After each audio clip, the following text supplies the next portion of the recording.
Assalamualaikum warahmatullahi wabarakatuh.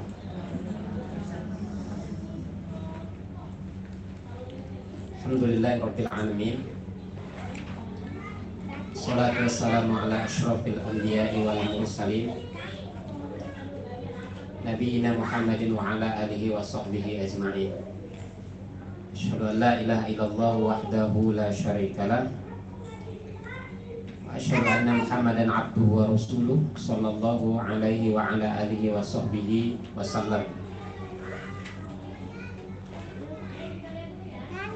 Umahat para ibunda yang semoga Allah merahmatiku dan merahmati kamu semua. Alhamdulillah, pada hari yang cerah ini kita kembali bersama dalam majelis ini, dalam majelis yang kita yakini adalah tempat yang tempat terbaik di antara tempat-tempat yang baik, ya, tempat yang kita diperintahkan untuk mendatanginya. Di dalamnya ada ketenangan, ya, ada petunjuk dan ada pahala. Semoga Allah Subhanahu wa taala memberikan kepada kita pahala dan faedah-faedah ilmu yang bisa menjadikan kita lebih baik dan para sahabatnya tanpa terkecuali. Hari ini kita akan membahas tema yakni mendulang faedah dari kisah pembunuh 100 jiwa. Tentu sebagian kita ada orang yang sudah sering mendengar kisah ini, kisah yang di dalamnya ada faedah-faedah yang besar, ya. Oleh karenanya kisah ini pun adalah kisah yang keluar dari lisan Nabi Shallallahu Alaihi Wasallam, ya.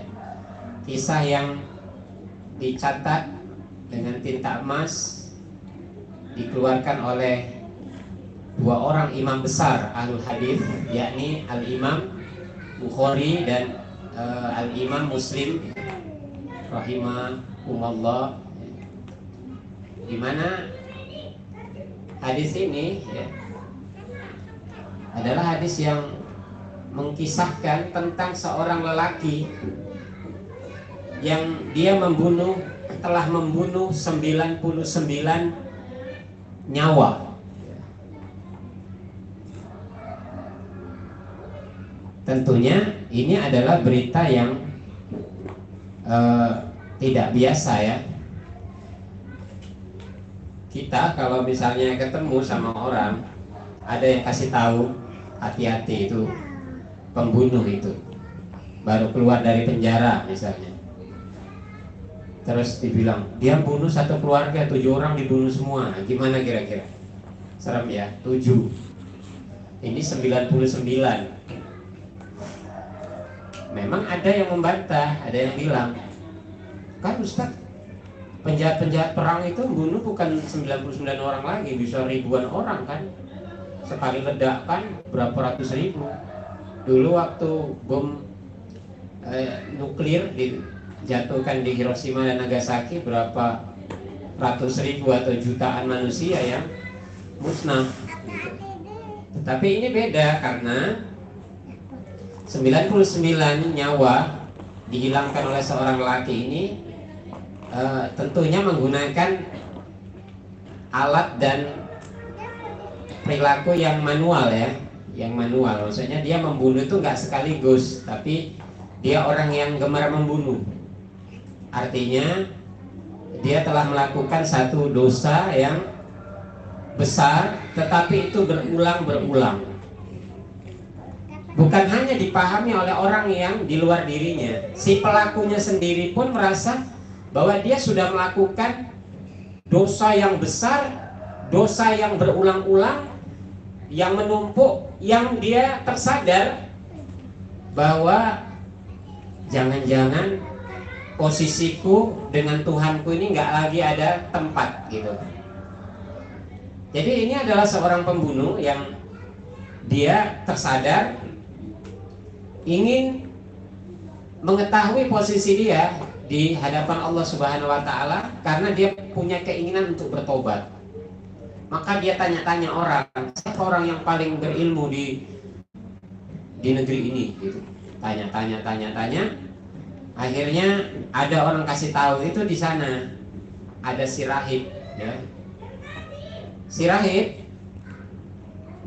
ternyata dia bukan seorang yang berilmu, tapi seorang yang ahli ibadah ya, seorang yang ahli ibadah. Dia datang kepada rahib itu, dia tanya. Sebelumnya dia sudah ceritakan apa yang sudah dia lakukan. 99 nyawa sudah dia hilangkan. Bagaimana, apakah aku punya kesempatan untuk bertobat? Namanya ahli ibadah belum tentu ahli ilmu ya. Maka dia pun mengatakan, nggak mungkin lagi kamu bisa bertobat. Karena dalam pikiran rahib ini orang sudah luar biasa jahatnya. Ini sudah luar biasa jahatnya ya. Dulu di zaman rahib itu belum ada bom atom ya Bunda, belum ada bom atom, belum ada senjata-senjata canggih ya. Sehingga orang-orang dahulu tidak tergambarkan ada orang bisa membunuh 99 nyawa ya. Bukan di dalam peperangan, tapi dalam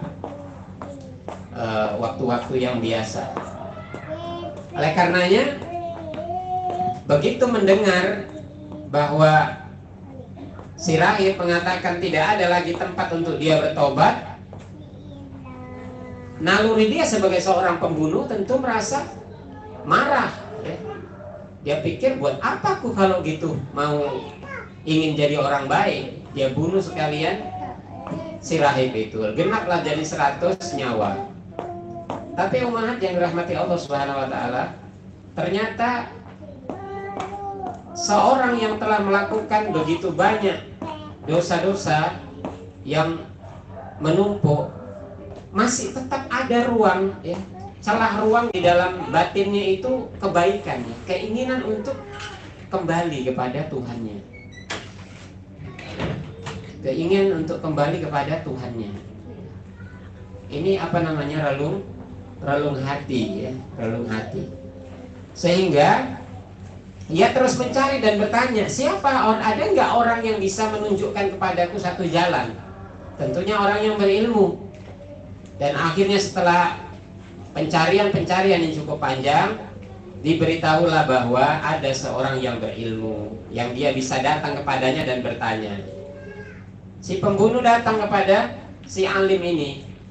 Dia bertanya, apakah ada tempat bagiku untuk bertobat?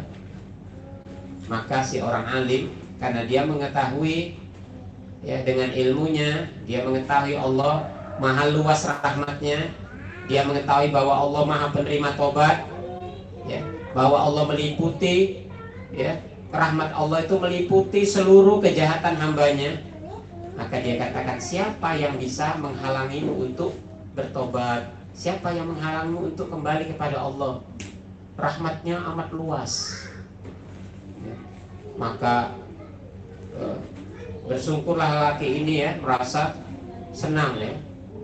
Kemudian si orang alim ini mengatakan, kalau kamu memang betul-betul mau bertobat, maka tinggalkanlah tempat di mana kamu itu ya, berkumpul dengan orang-orang jahat. Pergi ke daerah yang di sana kamu akan menemukan satu kaum yang mereka beribadah kepada Allah Subhanahu wa taala. Mereka hidup dengan kesalehan dan ketakwaan. Pindahlah kau ke sana.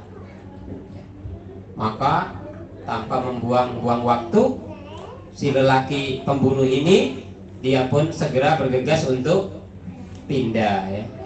Tapi umat ya, Allah telah mentakdirkan sesuatu yang tidak diketahui oleh manusia. Sebagaimana Allah juga telah menetapkan takdir-takdir kita ini, dan kita nggak tahu takdir kita, nggak tahu takdir kita. Oleh karenanya, jangan sampai kita itu merasa aman ya. Jangan sampai kita merasa diri kita ini orang baik ya. Orang baik yang pasti aman ya, yang pasti sip lah, surga itu deket lah gitu.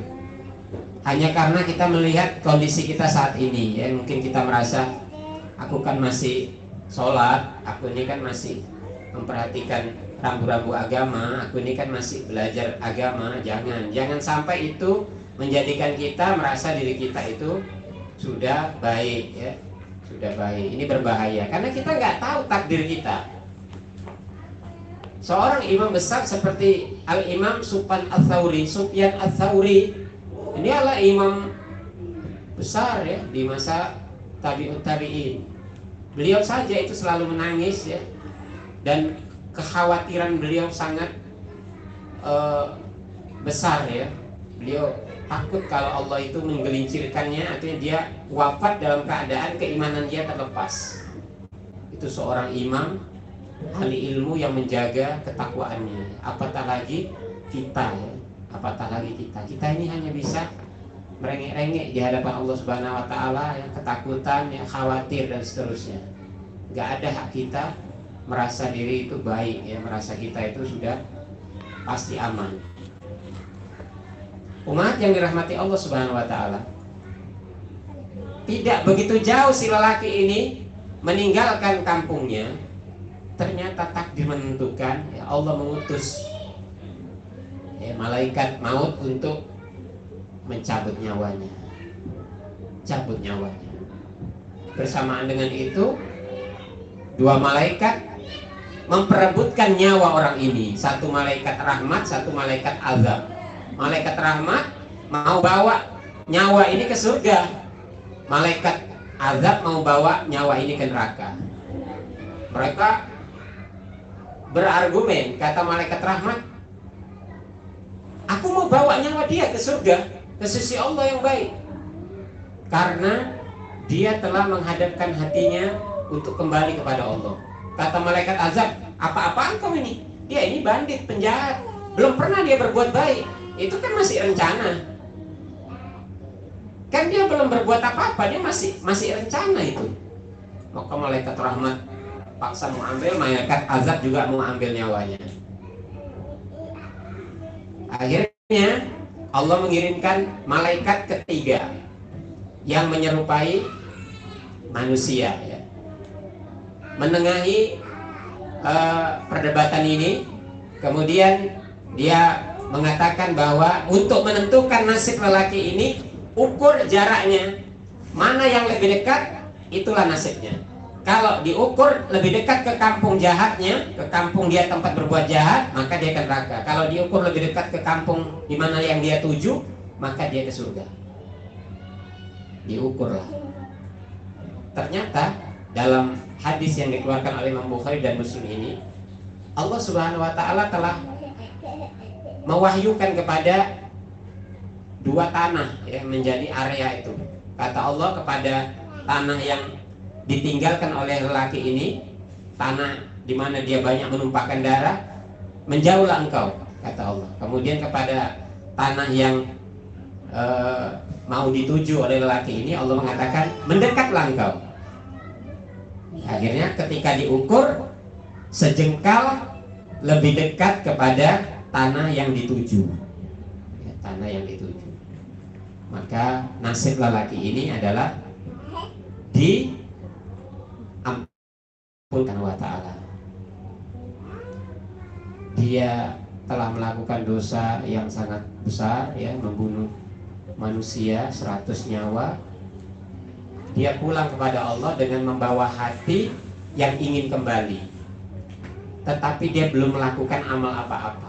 Amalnya cuma di amalan hati, yakni ingin kembali. Tetapi karena itu Allah mengampunkannya. Umat yang dirahmati Allah Subhanahu wa taala, kisah ini yang memberikan gambaran kepada kita bahwa betapapun besar dosa-dosa yang dimiliki oleh seorang hamba, tetapi hamba itu memiliki Tuhan, yang memiliki Rabb yang rahmatnya sangat luas. Rahmatnya sangat luas, ya. Kita bisa melihat, ya,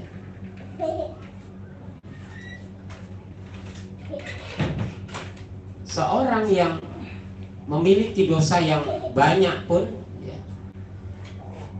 yang batinnya belum tertutup, masih ada relung hati yang kosong, yang menginginkan kebaikan ya. Maka orang seperti ini dia merasa mencari posisi dirinya dengan Tuhan itu sudah terputus, tidak. Makanya kita tuh kalau ngelihat orang-orang yang kelihatannya jahat secara johir ya, dia tuh penjahat begitu ya, kita tetap harus ada husnuzon kepadanya ya. Karena kita nggak tahu masalah hidayah itu. Hidayah, ada orang kadang kelihatan jahat dari sisi zohirnya itu dia jahat benar, tapi ternyata dia memiliki hati yang hati itu masih menginginkan kebaikan, masih menginginkan perbaikan. Sebenarnya orang-orang kayak gini dia tuh sering resah ya, dia gelisah dan dia membutuhkan orang yang bisa memberikan petunjuk pada dia. Makanya kadang kita nih orang-orang ngaji yang ya sering ya mendengar dalil-dalil yang banyak, arahan-arahan dan seterusnya. Faedah-faedah ilmu yang kita dapatkan itu akan sangat berharga bagi orang yang membutuhkannya. Banyak orang yang sebenarnya karena kebodohannya ya, karena terlanjurnya dia terjerumus kepada perkara-perkara yang buruk, ada hati dia, relung hati dia itu menginginkan untuk pindah. Cuman kadang dia nggak menemukan orang yang merangkul dia ya. Nggak ada orang yang respect sama dia, sementara dia dirinya merasa kotor. Kadang dia mau dekat sama orang yang baik aja, dia lihat jilbabnya besar gitu, dia udah minder, dia udah merasa apa pantas aku sama dia, aku kotor. Ada begitu. Nah kita ini yang sudah belajar jangan nambahin beban dia. Memang kita betul-betul lihat dia seperti orang kotor, kau kotor, aku bersih, jangan. Seharusnya malah kita rangkul dia. Bisa saja dari kita lah dia mendapat hidayah. Kita memberikan hidayah al-bayan, Allah memberikan taufik kepada dia. Nah itu faedah ilmu sebenarnya. Tapi kalau misalnya kita tambahi beban dia, memang kita tuduh dia kotor ya, maka menutup ya peluang ya dia bisa kembali kepada Allah. Nah orang ini tadi tetap mencari orang ya, mencari orang lain untuk bisa kasih petunjuk ke dia, untuk bisa menguatkan dia. Kira-kira posisiku ini di hadapan Allah gimana? Kalau aku bertobat, ada nggak harapan? Kan itu maksudnya. Sayangnya dia ketika mencari orang yang paling tinggi ilmunya, pertama sekali dia ditunjukkan kepada seorang rahib. Seorang rahib itu dia ahli ibadah. Kita pernah kisahkan dulu yang dikeluarkan oleh Imam Muslim, seorang rahib yang ahli ibadah, akhirnya dia mati sesat. Dia akhirnya mati tidak diterima amalnya. Kenapa? Keyakinan dia diselewengkan sama syaitan. Dia beribadah pada Allah dengan menggantungkan bangkai tikus selama-lamanya sampai dia mati, karena dia dibohongi sama iblis, seorang ahli ibadah. Nah kadang-kadang, bukan kadang-kadang ya, sering ya, masyarakat tuh sering tertipu pada perkara-perkara ini ya. Banyak orang, kadang orang merasa kalau ahli ibadah itu pasti berilmu. Belum tentu ya, belum tentu. Banyak orang bersemangat beribadah tapi tanpa ilmu, sehingga ibadah yang dilakukannya guncang dan mudah diobrak-abrik oleh syaitan. Makanya perkataan para ulama ya, nanti kita ungkap juga ya sebagiannya. Kata para ulama, tidurnya orang berilmu lebih ditakuti syaitan daripada tegaknya atau berdirinya orang bodoh. Karena orang berilmu tidur pun sudah dibentengi, dia ngerti membentengi dirinya. Tapi orang bodoh ini melotot pun matanya, dia nggak ngerti bentengi dirinya. Itu faedah ilmu. Tentunya ini bukan untuk disombongkan ya. Jangan sampai ilmu untuk disombongkan, hilang keberkahannya dan tidak ada manfaatnya. Jadi orang-orang mendatangi si rahib karena ngelihat dia tuh ahli ibadah. Biasanya kan orang kalau makin banyak yang datang, banyak yang datang, banyak yang datang kan, kalau zaman sekarang istilahnya sampai tuh viral gitu ya. Nah, masyarakat melihat kan dia tuh, oh pasti berilmu gitu. Padahal aslinya tidak. Dan tidak bisa dipungkiri kita hidup di negeri yang seperti itu, bahwa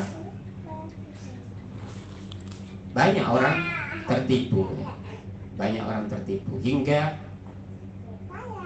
sebagian para dukun pun ya, itu dianggap orang sebagai guru agama. Dukun dianggap guru agama. Bayangin aja itu, anteknya seton ya, dia berkamuflase ya dengan pakaian-pakaian agama ya, tanpa ilmu, terus dijadikan oleh orang dia sebagai guru agama ya. Maka orang pun diajari kepada perkara-perkara yang mendekatkan kepada neraka ya. Umat yang dirahmati Allah Subhanahu wa ta'ala, ketika si rahib itu mengatakan bahwa nggak ada lagi tempat, rasanya nggak mungkin kau ini bisa tobat, ini menunjukkan dan mengindikasikan bahwa rahib ini bodoh. Dia nggak ngerti rahmat Allah itu luas. Dan ngelihat orang tuh langsung, waduh, nggak pernah aku lihat orang sebejat kau nih, sampai 100 orang dibunuh, nggak mungkin lah ini bisa tobat. Nah itu, ini indikasi awal dia bodoh. Dia nggak tahu hakikat dari sifat-sifat Allah Subhanahu wa ta'ala yang maha pengasih, penyayang, maha pengampun, yang paham penerima tobat. Dengan serta-merta dia mengatakan nggak mungkin. Kemudian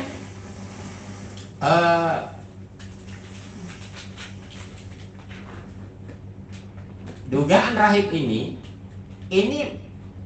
menimbulkan kejahatan yang baru, di mana ketika seorang yang ingin kembali kepada kebaikan dipatahkan semangatnya, dibuat orang berputus asa, maka dia pun ya aslinya muncul ya sebagai seorang yang biasa membunuh. Dengan mudah dia membunuh rahib itu. Dia mudah membunuh rahib itu. Dan memang selain selain minimnya ilmu rahib ini ya, dia juga orang yang tidak mengenal watak seseorang. Tidak mengenal watak seseorang. Di mana dia terburu-buru ya, tergesa-gesa untuk memberikan fatwa bahwa engkau ini nggak ada tempat, tanpa mempersiapkan diri ya, menjaga kemungkinan dia menjadi korban kejahatan orang yang datang. Karena yang datang ini pembunuh. Seharusnya dia tenang dulu. Dia hadirkan mungkin di antara murid-muridnya orang yang menjaganya dari kemungkinan kejahatan orang ini. Atau paling tidak dia memberikan jawaban tidak secara langsung. Mungkin dia di balik dinding ya, tempat dia beribadah dan seterusnya. Tapi yang dilakukan rahib ini menunjukkan bahwa dia bukanlah orang yang berhati-hati ya, bukanlah orang yang mengerti ya, membaca situasi bahwa bisa saja dia menjadi korban. Nah ini ilmu juga umahat ya, ilmu juga bagi kita ya, bahwa sesuatu yang kelihatannya baik dan dianjurkan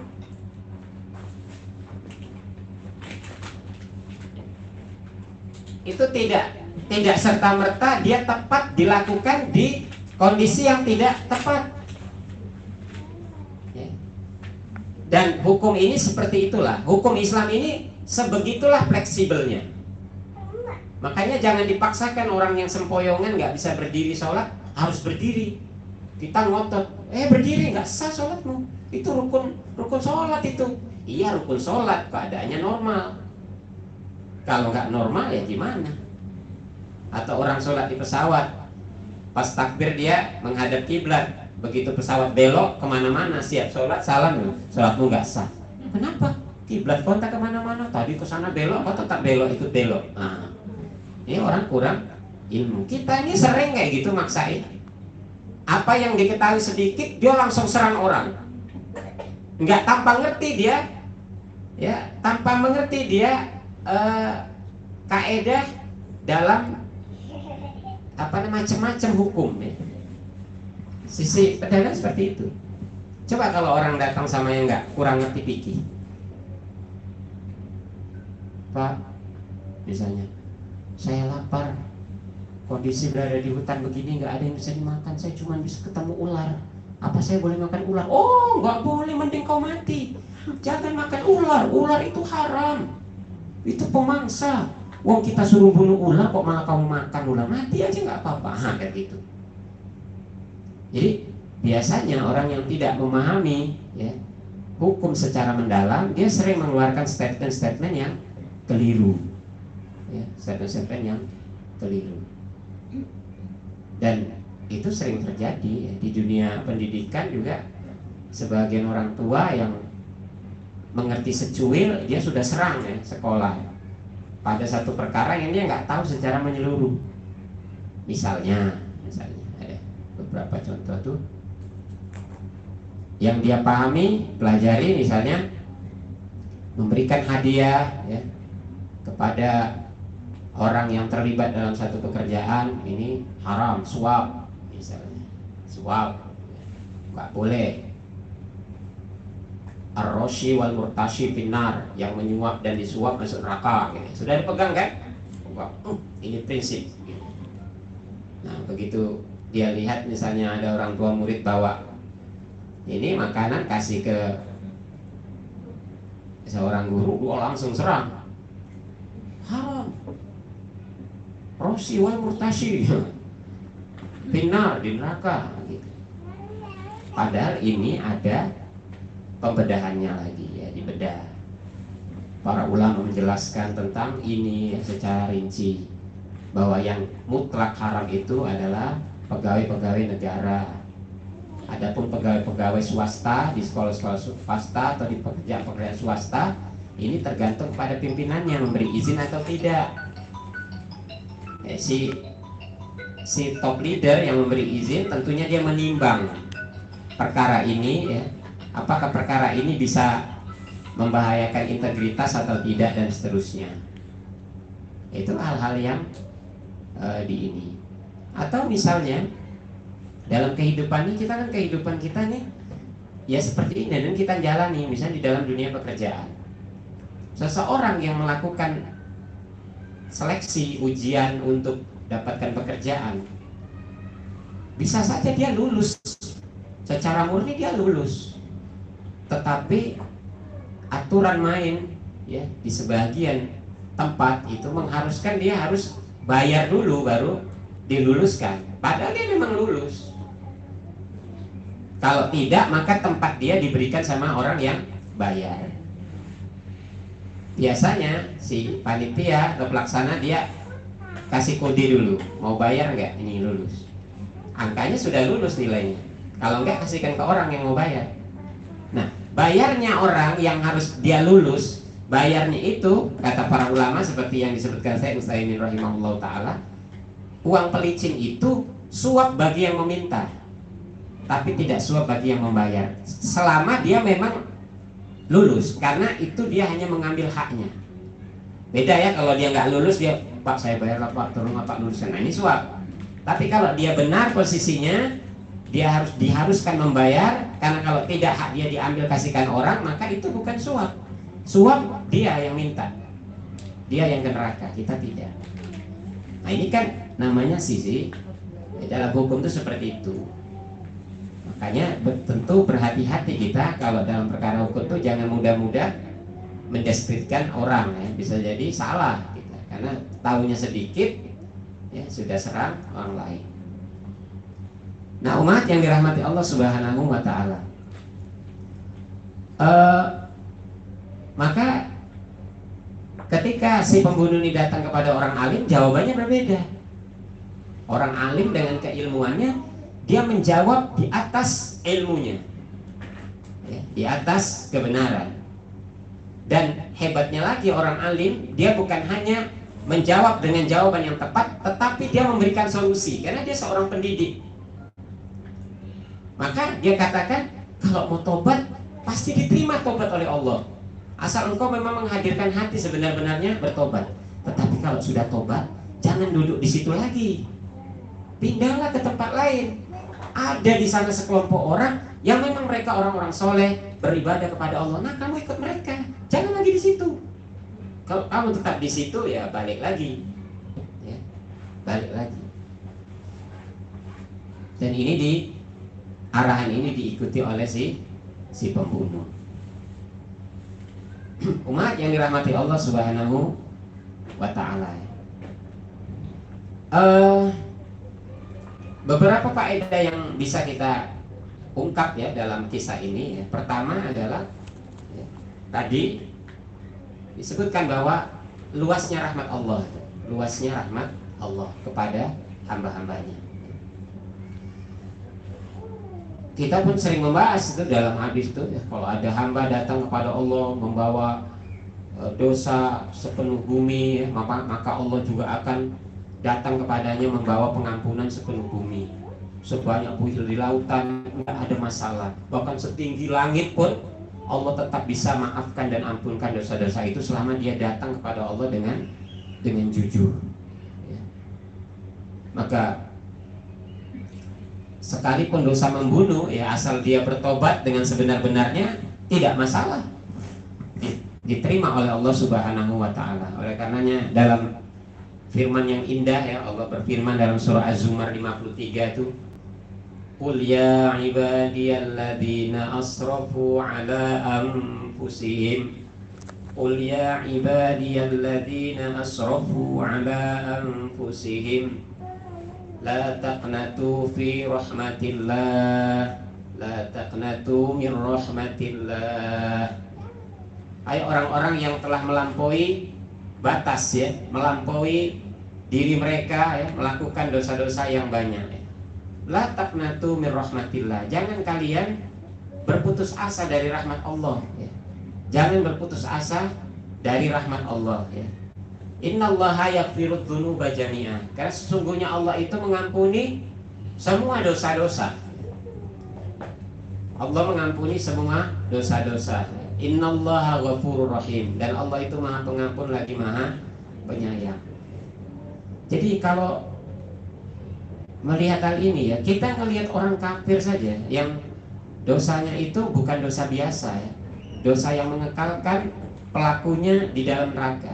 Itu ngelihat orang kafir pun antara surga dan nerakanya itu dekat sebenarnya.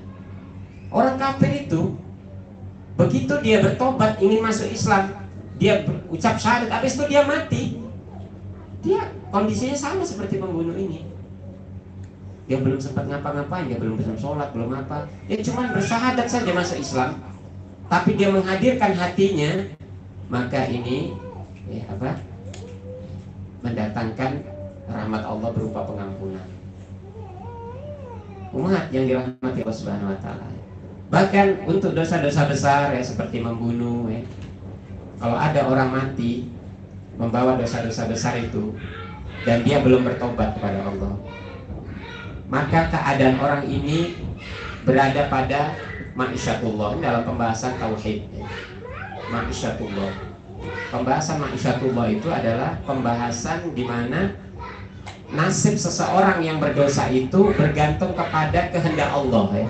Apakah Allah ingin memberikan ampun padanya atau Allah ingin menyiksanya dulu, selama dosa-dosa itu adalah bukan dosa-dosa kesyirikan. Dalilnya masih ingat? Innallaha la yaghfiru ayyushraka bihi wa yaghfiru ma duna dzalika liman yasha. An-Nisa 48. Sesungguhnya Allah tidak akan mengampuni dosa-dosa mensyirikatkan dirinya dengan yang lain. Wa yaghfiru ma duna dzalika liman yasha, dan Allah mengampuni dosa-dosa selainnya. Oleh karenanya, kalau kita melihat ada pendosa yang dia melakukan dosa-dosa besar, kemudian dia meninggal, jangan langsung pasti ahli neraka, pasti ahli neraka itu. Dosanya banyak, nggak boleh. Lisan kita mengeluarkan itu bahaya, itu bisa balik ke kita. Kenapa? Karena ini adalah hak Allah. Dulu ada kisah itu yang abang beradik itu, yang adiknya taat, abangnya jahat. Kan dia bilang sama abangnya karena kesel dia, abang ini dinasihati nggak tobat-tobat, Allah nggak akan ampuni kamu lagi. Apa yang terjadi? Ketika mati, Allah panggil dua-dua, Allah sidang, Allah tanya sama adiknya, kamu ngomong apa? Kau bilang aku tidak mau mengampuninya lagi. Sesungguhnya aku memiliki rahmat yang besar. Aku ampuni abangmu, bawa dia ke surga. Ini bawa ke neraka. Yang taat malah diseret ke neraka. Kenapa? Lisannya. Jadi lisan tuh jangan tajam-tajam ya. Apalagi dalam urusan ngedep orang, ngedep orang gitu. Bahaya. Wah dia itu banyak dosanya. Wah dia itu, oh masa lalunya ngeri. Wah dia itu nggak nyunah. Wah dia itu belum salah. Wah ini nggak boleh. Bahaya tulisan tuh. Bagaimana kalau itu dicatat? Ternyata Allah memiliki catatan yang berbeda. Kita ngucap dan kita mendahului ketetapan Allah. Ini berbahaya. Nggak boleh. Kita kan ngelihat orang jahat aja, kita pandang dengan teduh ya. Bisa jadi akhirnya dia yang diampuni, kita yang masuk neraka. Kan bisa jadi. Siapa yang jamin kita ini? Kadang orang yang bercadar, ada orang yang masih pakai jilbab main-main. Di ujungnya malah dia yang bertobat, yang bercadar yang rusak, yang sesat. Kan bisa jadi. Nggak ada jaminan. Oleh karena kita selalu bersangka baik pada orang lain dan bersangka buruk pada diri sendiri. Dan kita selalu memohon kepada Allah ya, supaya kita tidak disesatkan. Tidak disesatkan. Itulah hakikat dari faedah ilmu. Umat yang dirahmati Allah Subhanahu wa taala. Allah itu sangat bergembira dengan tobatnya seorang hamba. Allah sangat bergembira dengan tobatnya seorang hamba. Bahkan lebih gembira daripada orang yang kehilangan, ya disebutkan dalam hadis riwayat Bukhari, seorang yang kehilangan ontanya terus ketemu lagi. Coba Gundala baru beli mobil baru, ya baru beli mobil baru, wah mobil ini sayang rasanya, kalau bisa masukkan kamar. 2 hari hilang, 2 hari hilang. Anggaplah nggak pakai asuransi ya, mentang-mentang zaman asuransi ya nggak apa-apa Ustaz diganti. Anggaplah nggak pakai asuransi, hilang. Atau mobil yang non asuransi hilang. Gimana kira-kira? Sedih nggak? Sedih, masih nangis. Balik ke rumah ngadu suami, gimana Pak hilang? Sedih kan? Sudah sedih merenung. Sorenya ditelepon orang misalnya, Bu ini mobil warna putih, platnya nomor sekian-sekian, ini ada di sini punya ibu ya. Mana coba fotokan, difotokan dulu. Gimana? Dilihat, oh iya benar mobil saya. Gimana kira-kira? Pasti senang ya, sujud syukur, senang dipeluk suaminya. Pak nggak jadi hilang, alhamdulillah ketemu lagi. Saking senangnya. Itu Rasulullah sampai menggambarkan begitu. Kalau Allah itu ngelihat ada hamba yang berdosa, dia bertobat, Allah itu gembira, lebih gembira dari orang yang kehilangan kendaraannya. Kalau zaman dulu onta. Menggambarkan kepada kita bahwa Allah itu sangat bergembira, lebih bergembira dari orang yang sedang gembira kalau menerima pertobatan dari hambanya. Makanya ada orang sudah bertobat, memang diketahui kejahatan-kejahatan di masa lalu, dia udah tobat, Allah udah gembira menerima tobat dia. Yang mencaci maki justru bukan Tuhan. Dia bilang, jangan percaya sama dia tuh orang jahat. Aku tahu Nian dulu gimana jahatnya dia tuh. Padahal orang sudah bertobat. Ngeri nggak kira-kira? Ngeri, itu dosa yang ngeri itu. Tuhannya nerima dengan gembira, merangkul dia. Orang lain yang hamba yang nggak apa-apa, yang mungkin dia juga penuh dengan kekeruhan, kekotoran jiwa, malah tuding-tuding orang yang sudah bertobat. La ilaha illallah, ini mengerikan.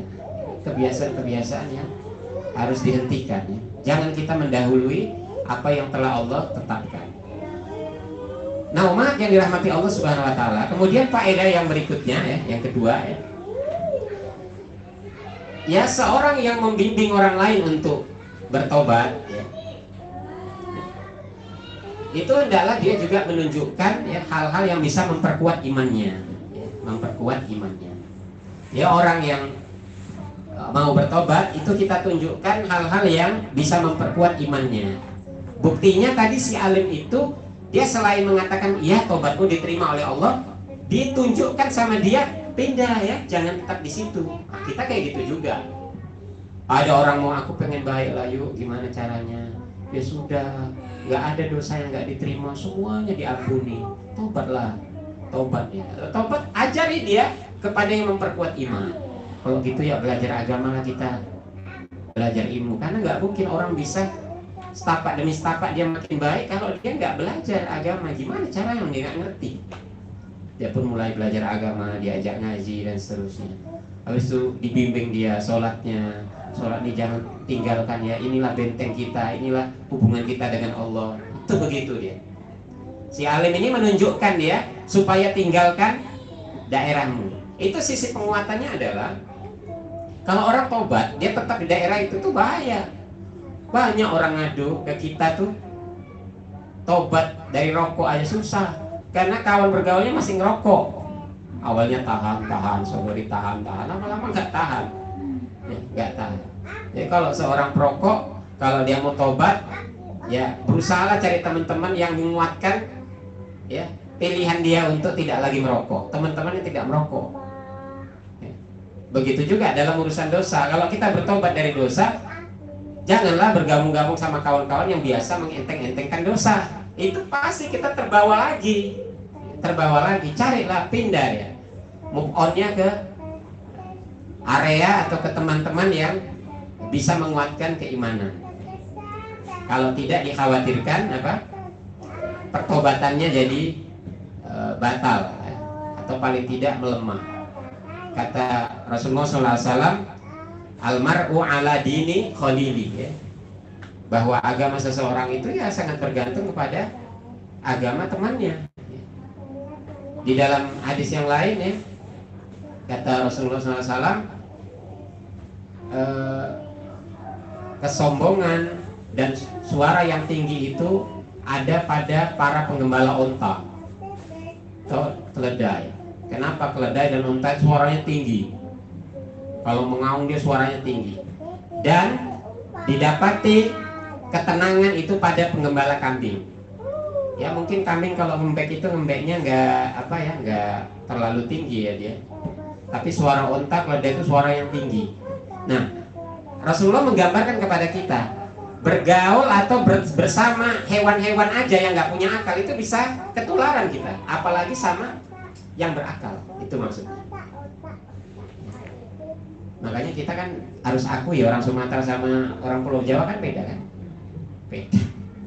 Cara nunjuknya aja beda. Kalau orang Pulau Jawa, kalau orang Sumatera ya, beda. Kenapa coba beda? Ya budaya yang tercipta beda. Kalau orang Sumatera ini sedang ngomong aja sudah kayak bertengkar, apalagi bertengkarnya. Ya, kalau orang Jawa mungkin bertengkar aja kayak ngomong-ngomong biasa gitu. Itu harus kita akui.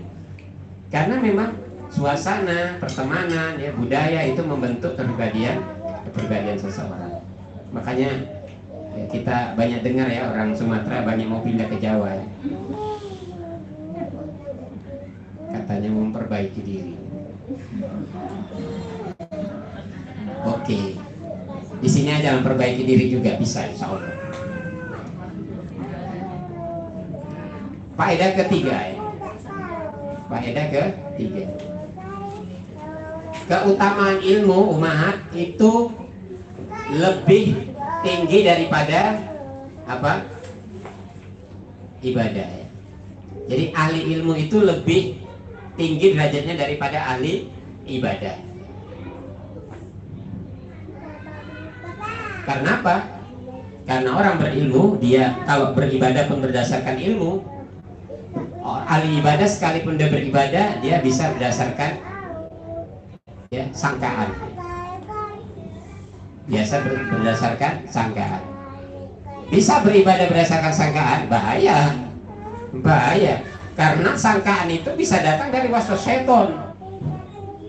Sedangkan agama atau syariat ini harus dijalankan berdasarkan wahyu. Dan wahyu itu diketahui oleh ilmu. Itulah pentingnya belajar ilmu. Maka Al-Imam Ibnu Qayyim rahimahullah ta'ala, beliau menukil satu hadis ya, faqihun wahidun asyaddu ala syaitani min al-ti'abid ya.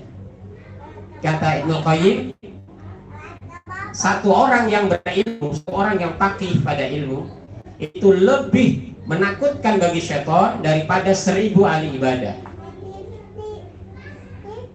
Kata Imam At-Tirmidzi, hadis ini gharib, ya, lemah, ya, asing, janggal.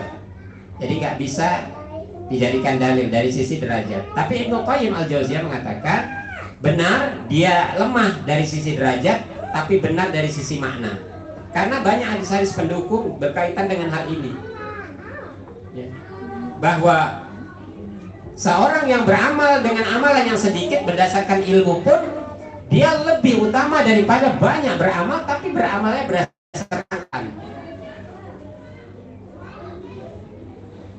Yang beredar apa? Yang banyak di masyarakat beramal dengan sangkaan atau berasal dengan ilmu? Sangkaan. Sangkanya baik, sangkanya baik. Oleh karenanya para ulama juga menjelaskan seperti yang dijelaskan Ibnu Qayyim. Orang alim itu dia bisa memporak-porandakan strategi dan jebakan-jebakan syaitan. Di antara strategi dan jebakan syaitan itu adalah membuat orang-orang mencintai ibadah tetapi dibangun di atas kesalahan atau di atas bid'ah-bid'ah. Dan orang alim bisa memporak-porandakannya. Karena kita tahu ya, seperti dikatakan Al-Imam Ats-Tsauri rahimahullah ta'ala, apa kata beliau? Al-bid'atu ahabbu ilal iblis minal maksiyah. Bid'ah itu lebih dicintai iblis daripada maksiat. Maksiat orang semua tahu itu jahat-jahat. Tapi bid'ah itu lebih dicintai iblis daripada maksiat. Kenapa? Al-maksiyatu yutabu minha. Pelaku maksiat itu dia mudah bertobat karena relung hatinya itu mengatakan kau ini jahat, kau ini buat maksiat, kau ini buat maksiat, seperti pembunuh tadi. Jadi tanpa disadarkan orang pun hati dia udah ngasih tahu kau ini jahat yo. Kapan kau tobat? Kapan kau tobat? Dan dia berusaha untuk bertobat. Kalau ada yang gandeng dia lebih senang lagi. Tapi pelaku bid'ah dia nggak sadar kalau dia sedang bermaksiat. Padahal bid'ah itu levelnya kedua setelah syirik. Kesyirikan, kekufuran, baru bid'ah. Ini jebakan iblis.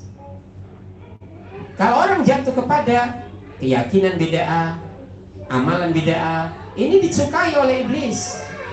Dan orang-orang berilmu dia bisa memporak-porandakan strategi dan jebakan iblis ini. Dengan apa? Dengan menjelaskan dengan ilmu. Ini salah, secara pemahaman ini salah. Karena Rasulullah bersabda seperti ini, sisi pendalilannya begini, para ulama menjelaskan seperti ini salah.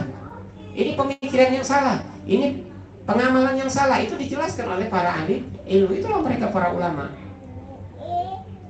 Kalau ahli ibadah dia kan beribadah saja, ngajar ibadah saja, tapi tidak menjelaskan. Makanya ini tentu sangat berbeda umat ya. Ilmu dengan sekedar ibadah itu berbeda ya, sekali lagi bukan untuk disombongkan ya. Bukan untuk disombongkan. Nah kemudian masih banyak ini faedah. Satu aja lagi ya.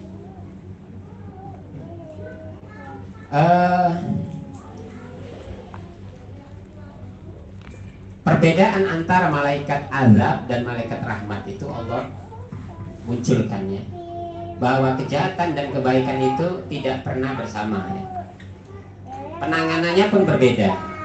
Sebagaimana riwayat yang panjang yang dibawakan oleh Bara bin Azib ya, radhiyallahu anhu ya, beliau juga menggambarkan begitu kan, kisah tentang kematian seorang mukmin dengan kematian seorang kafir. Yang ngurusin berbeda. Pencabutnya sama, malaikat maut. Tapi yang membopong dan mengurusi nyawanya itu berbeda. Kalau orang kafir itu malaikat azab ya. Malaikat yang bawa kain kafannya, bawa minyak wangi itu dari neraka. Ya, sementara orang yang soleh, orang yang mukmin itu yang ngurusin adalah malaikat-malaikat rahmat. yang membawa kain kafannya, membawa minyak wangi itu dari surga. Ya. Oleh karenanya nasib kita ini umat ya bergantung pada amalan kita ya, termasuk amalan yang menyebabkan datangnya malaikat rahmat atau malaikat azab ya. Malaikat azab itu dia ngurusin orang-orang zolim ya, orang kafir tentu, orang zolim, orang fasik ya. Nah kemudian faedah yang terakhir lah ya, faedah yang terakhir bahwa malaikat itu memiliki kemampuan untuk merubah wujud ya, karena izin Allah Subhanahu wa Ta'ala. Di mana dalam hadis ini Rasulullah mengatakan bahwa malaikat yang ketiga yang menjadi penengah antara malaikat rahmat dan malaikat azab itu diutus oleh Allah dalam bentuk wujud manusia ya, dalam bentuk wujud manusia. Kita tahu ya bahwa dahulu malaikat juga pernah datang kepada Nabi Ibrahim alaihissalam dalam bentuk manusia. Sampai Nabi Ibrahim takut ya.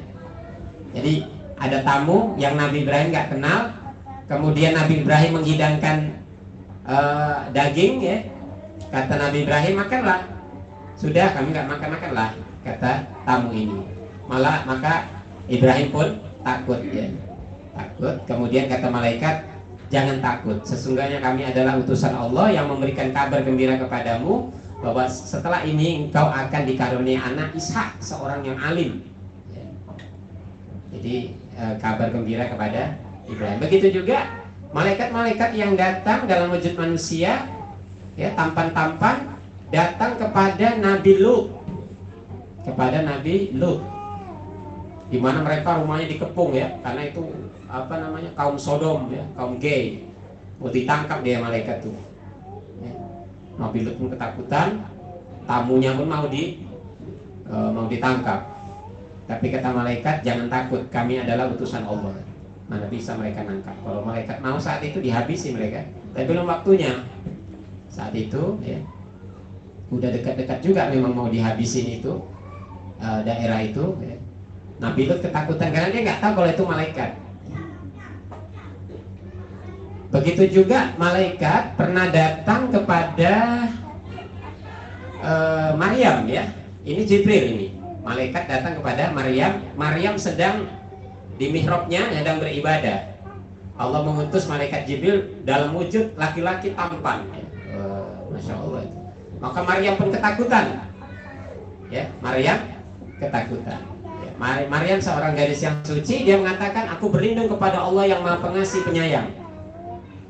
Ya, kalau kau buat jahat, ya aku berlindung kepada Tuhanku. Maka kata Jibril, jangan khawatir, aku ini adalah utusan Allah yang memberikan kabar kepadamu bahwa engkau akan memiliki seorang anak ya. Itulah terjadi perdebatan, bagaimana mungkin aku memiliki seorang anak? Aku ini masih gadis, belum punya suami dan tidak disentuh oleh seorang pun. Kata Jibril menetapkan ini sudah kehendak Allah ya, kehendak Allah.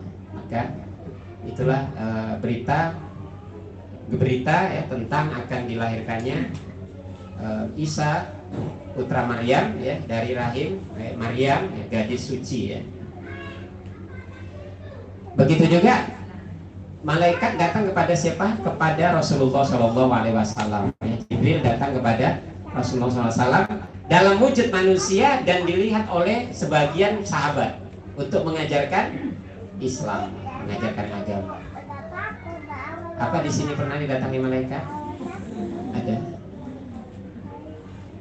Gimana kalau ada yang ngaku? Saya pernah didatangi malaikat. Nah, ada yang ngaku gimana? Langsung banyak muridnya ya. Dia didatangi malaikat. Banyak kan yang ngaku saya ketemu Rasulullah secara langsung. Ya gimana? Memberikan ijazah ini, mengajarkan ini dan itu. Mantap ya kan? Apalagi kalau jadi agama baru. Ya kemudian umahat ya, terakhir. Sabar dikit biar pahalanya sempurna. Seorang alim itu kalau dia bukan penguasa, dia bukan hakim, dia nggak boleh menghukum orang. Paham ya? Seorang alim walaupun dia ahli agama, tapi dia bukan penguasa, dia bukan hakim, dia nggak boleh menghukum orang. Jadi kalau ada orang ngaku, maaf Kiai, Ustadz saya berzina. Oh, kok berzina? Wah, rajam. Nggak boleh ya. Dia bukan urusan dia itu. Atau orang ngaku saya ini penjudi berat, ini udah cambuk kamu. Atau dia mengkoordinir orang. Itu di sana ahli maksiat, tukang maksiat, sabu. Nggak boleh. Ya, seorang alim itu tugas dia menasihati, mengingatkan, bukan menghukum. Itu urusannya pemerintah, ya harus terpisah. Sekalipun seorang alim itu memiliki pengikut yang banyak, misalnya pengikutnya banyak sekali, jutaan. Terus ada seorang di antara jemaahnya ngaku berbuat dosa, dia tugas dia hanya bertobatlah kepada Allah, ajari dia bertobat, bukan dihukum. Jangan dia pula jadi raja, ya. Itu bukan wewenangnya. Oleh karenanya kalau ada ya, seorang guru dia coba-coba mau menghukum muridnya atau menghukum jamaahnya, maka ini menunjukkan dia ya, guru yang palsu, ya. Nggak boleh. Dan ini syariat sejak dahulu sampai sekarang ya, syariat Rasulullah Shallallahu Alaihi Wasallam. Demikian bahasan kita, semoga bermanfaat. Wallahu taala a'lam. Ada yang memperdalam materi?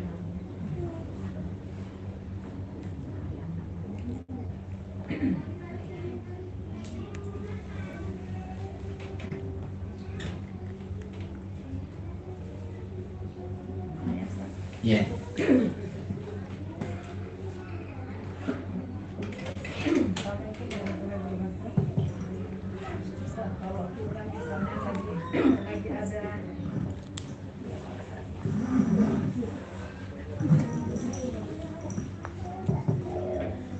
Assalamualaikum warahmatullahi wabarakatuh. Ustaz, kalau misalnya kita ada dalam lingkungan gitu, benar kita membahas agama gitu, tapi ketika kita ada kurang seret, terus kita memberikan sedikit ilmu yang apa kita pelajari, tapi setelah itu nanti ada rasa kesesalan Ustaz. Kesesalan itu kayak gini, kok aku kayak sok pintar gitu ya, gitu Ustaz. Itu selalu kayak takut salah dalam penyampaian, terus sampai terus pasti terasa kayak gitu Ustaz, kok kayak sok pintar gitu. Nah ini kayaknya susah Ustaz. Nah ini pada ketika menjelaskan mereka kayaknya nerima gitu. Ketika dia ngeliat kita, kok kamu nggak melakukan ini, kita gini, karena kalau dapat di pengajian gini-gini, nah itu jadinya gini. Tapi setelah itu nanti kok aku jadi kayak sok pintar, ada perasaan seperti itu Ustaz. Nah yang kedua, kalau doa yang Allahumma faqihni fiddin wa alimhu takwil itu kita mengucapkannya pada saat kita memang berinteraksi dengan anak, atau bisa kita pakai pada saat kita doa-doa biasa Ustaz, dan atau memang ada redaksi yang harus kita ubah itu Ustaz. Nah yang begitu juga ya kalau kita yang Allahumma faqihni fiddin wa alimni takwil gitu, untuk diri kita itu pada saat kita belajar, atau pada saat bisa juga pada saat kita doa-doa mustajab. Terima kasih Ustaz. Assalamualaikum warahmatullahi wabarakatuh. Ya Bunda, tentu dalam perkara kita melakukan kebajikan ya, dan kita berharap pahala, tetap selalu ada gorisan atau waswas syaitan, itu sudah pasti. Kalau kita tuh kalau menasihati orang juga kasih tahu kan, kita niatnya itu memang ingin menyebarkan dakwah ya, untuk menasihati orang lain ya. Tentunya kita berharap pahala. Kalau keikhlasan sudah terpatri di hati kita, maka syaitan juga tidak pernah ditinggal diam. Dia akan goris-goriskan ya, berikan was-was ke hati kita bahwa nggak boleh gitu, itu nanti sok pintar dan macam ya. Teruslah berlindung kepada Allah saja, bahwa aku karena Allah gitu. Maksudnya kita memang memberikan pencerahan kepada orang dalam rangka supaya orang juga mengerti perkara itu. Karena kan memang di dalam nasihat-nasihat agama ini kan kita disuruh menghindari perdebatan kan sebenarnya. Karena perdebatan itu seringnya endingnya bukan malah orang jadi baik ya, malah menjauh. Kalau bisa jangan berdebat ya, kecuali berdebat ilmiah yang memang ada faedah buat orang yang melihatnya. Tapi kalau berdebat kusir sudah tinggalkanlah, apalagi yang di debat ini orang yang jahil benar, nggak ngerti agama, kita debat nggak ada guna. Tapi orang-orang yang menginginkan nasihat atau dia butuh nasihat itu bagus diberikan nasihat sesuai atau kadar yang kita ketahui ya. Semoga jadi pahala buat kita dan pahala buat yang mendengarnya. Kemudian doa yang Bunda baca tadi ya, Allahumma alimhi apa namanya? Allahumma pakihul ilm wa'allimhu at-ta'wil ya. Ini sebenarnya doanya Rasulullah untuk Ibnu Abbas ya. Kalau Ibnu Abbas waktu itu belum begitu dewasa, masih sekitar belasan tahun ya. Tentunya semua hadis yang datang dari Nabi SAW bisa kita amalkan sebagai bagian dari doa-doa kita. Dan kita Rasulullah itu meminta kepada Allah untuk menjadikan Abbas itu seorang yang faqih ya, alim terhadap agama dan seorang yang memahami takwil ya. Sebagian ulama menyebutkan bahwa at-takwil dimaksud itu termasuk at-tafsir ya, maknanya tafsir. Makanya itu Abbas tuh di antara segelintir sahabat yang memahami tafsir Al-Qur'an. Tafsir Al-Qur'an itu Abbas, itu Mas'ud tuh ulama-ulamanya para sahabat. Kita memohon kepada Allah seperti itu di waktu-waktu yang kapan saja, termasuk waktu-waktu yang mustajab. Ya, umat sudah hafal nggak? Udah kenal nggak waktu-waktu mustajab? Ya, diingat-ingatlah waktu mustajab itu. Hari Jumat, sepertiga malam, saat sujud, saat ruku, ya, apalagi setelah azan, saat hujan, saat safar, itu diingat itu poin-poin itu. Dia di situ kalau ada doa-doa pamungkas, ya, berdoalah di tempat yang mustajab sebagaimana yang kita pahami dari dalil-dalil yang sahih. Semoga di antara doa-doa kita itu, jika Allah mentakdirkan dikabulkan karena ilmunya, karena dia mengerti itu baik buat kita. Dan kalau tidak dikabulkan, pastilah Allah juga mengerti hikmahnya ya, karena tidak semua doa pasti dikabulkan. Kenapa doa tidak dikabulkan? Banyak kemungkinannya ya. Di antara doa tidak dikabulkan oleh Allah ditunda ya, ditunda karena melihat kemungkinan ya kerusakan yang terjadi pada orang yang berdoa jika langsung dikabulkan. Kita bukan nabi. Kalau doa kita langsung kabulkan, doa kita dikabulkan, wah bahaya gitu. Bisa jadi orang yang sombong ya. Kemudian yang kedua, atau doa itu nggak dikabulkan tapi diganti dengan yang semisalnya, atau bahkan yang lebih baik. Ya, seperti banyak orang tua belikan anaknya mobil, padahal anaknya minta motor. Kenapa? Kan lebih mahal. Iya, karena orang tuanya paham bahaya anakku naik motor ya, sekali kesenggol ya dia bisa celaka, mending mobil padahal mahal. Begitulah Allah melihat dengan kasih sayang dan ilmunya, doa kita nggak semua dikabulkan, tapi mungkin Allah ganti dengan yang semisal atau yang lebih baik, atau Allah catat itu doa kita dan itu dibalasnya di akhirat untuk mempertinggi derajat hambanya yang berdoa. Oleh karenanya kita hanya berhusnuzon kepada Allah Subhanahu wa taala atas setiap apa yang dijanjikan kepada kita tetapi belum langsung terwujud. Nah, ada yang lain? Ya.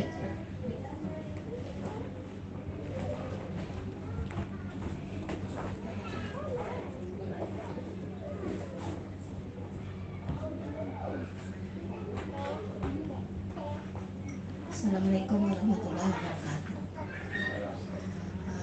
Beberapa bulan yang lalu, kalau tidak salah Ustaz pernah memberikan ceramah tentang agar orang tua kita diangkat derajatnya di surga, Ustaz ya. Katanya Rasulullah SAW bersabda, sungguh Allah benar-benar mengangkat derajat seorang hamba yang soleh di surga. Maka ia pun bertanya, wahai Rabbku, bagaimana ini bisa terjadi? Allah menjawab, berkat istighfar kamu bagi dirimu. Hadis Ahmad. Yang ini yang ingin Anda tanyakan, istighfar yang seperti apa? Terus di mana tempatnya Ustaz? Apakah di setiap sholat atau dalam keadaan kita sedang sendiri itu? Yang pertama.